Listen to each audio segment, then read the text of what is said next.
할렐루야, 좋은 아침입니다. 오늘도 말씀을 묵상함으로 하나님께서 주신 소중한 하루를 시작하겠습니다. 이사야 62장 6절 7절 말씀, 제목은 하나님의 동역자가 되는 일입니다. 예루살렘아, 내가 너희 성벽 위에 파수꾼들을 세웠다. 그들은 밤이나 낮이나 늘 잠잠하지 않을 것이다.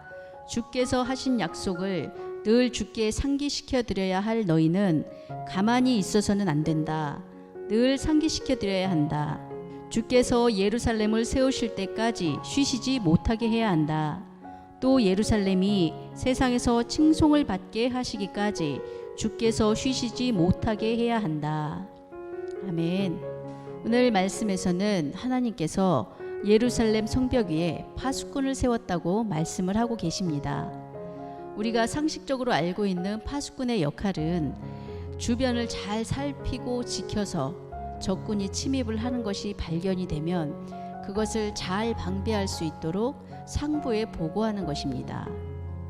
그런데 7절 말씀에서 나타나 있는 파수꾼의 역할은 좀 특이합니다. 여기서 말하는 파수꾼의 역할은 하나님께서 그의 백성을 완전히 구원하시기까지, 또 하나님의 백성들이 든든히 서서 하나님을 영화롭게 하기까지 하나님으로 하여금 구원 사역을 쉬시지 못하도록 하는 것입니다.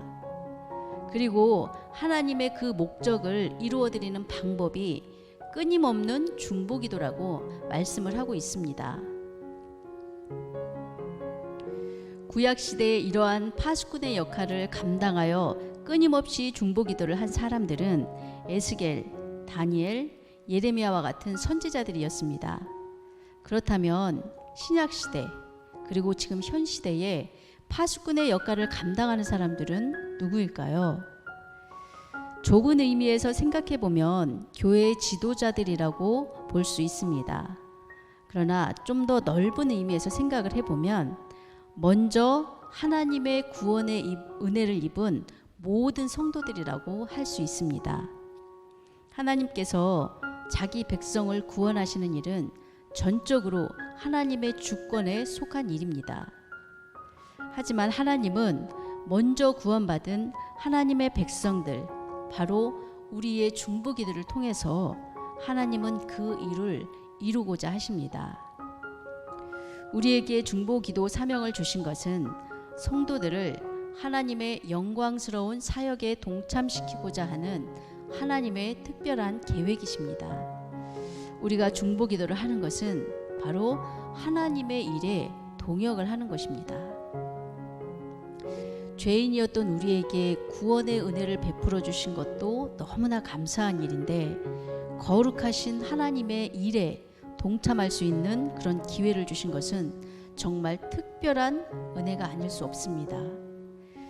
그러므로 하나님께서 하나님의 백성들을 완전히 구원하시기까지 하나님으로 하여금 하나님의 일을 쉬지 못하도록 우리도 쉬지 말고 중보기도를 해야 하는 것입니다.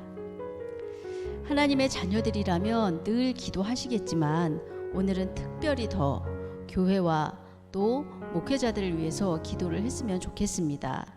그리고 또 우리의 지체인 성도들을 위해서도 기도하기를 실천해 보았으면 좋겠습니다. 우리에게 맡겨주신 중보기도 사역을 성실히 수행함으로 하나님의 일에 적극적으로 동참하셔서 하나님을 기쁘시게 해드리는 그런 저와 여러분이 되기를 소망합니다.